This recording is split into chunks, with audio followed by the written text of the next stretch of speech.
நாங்க கும்பகோணம் தமிழ்நாடு அரசு போக்குவரத்து கழகம் கும்பகோணம் மண்டலம் தஞ்சாவூர் கிளை கழகத்திலிருந்து வந்திருக்கோம். இந்த மாநாட்டுக்காக நாங்க தஞ்சாவூர்ல இருந்து சுமார் 200க்கும் மேற்பட்ட ஓட்டுநர் மற்றும் நடத்துனர்கள் வந்திருக்கிறோம். இந்த எழுச்சி மாநாட்டிற்கு அண்ணன் திருமாவளவனையும் அமைச்சர் திரு வன்னியரசு அவர்களையும் காங்கிரஸ் தலைவர் அண்ணன் செல்வ பெருந்தகை அவர்களையும் அனைவரையும் நாங்கள் மாநாட்டில் பார்த்தோம். மிகவும் மாநாடு சிறப்பாக இருக்கிறது. இதில் மிகவும் கட்டுக்கடங்காத எழுச்சி தமிழர்களின் சிறுத்தைகள் அனைவரும் போர்க்கொடிகளை தூக்கி கொண்டு அனைவரும் கட்டுக்கடங்காத கூட்டமாக இருக்கிறது.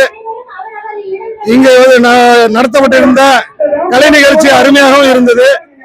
இந்த கலை நிகழ்ச்சிக்கு சிறுத்தைகளின் ஒத்துழைப்பு மிகவும் அருமையாக இருந்தது. நன்றி.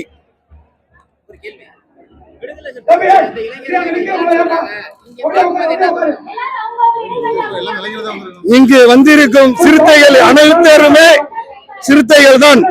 அதாவது இளைஞர் சிறுத்தைகள் மட்டும்தான் இங்கு வந்திருக்கிறது. இளைஞர் சிறுத்தைகள் இல்லை என்று யாருமே கூறவே முடியாது. 2031 அடுத்த சிஎமாக எழுச்சி தமிழர் அண்ணன் திருமாவளவன் தான் அறிவிக்கப்படுவார்.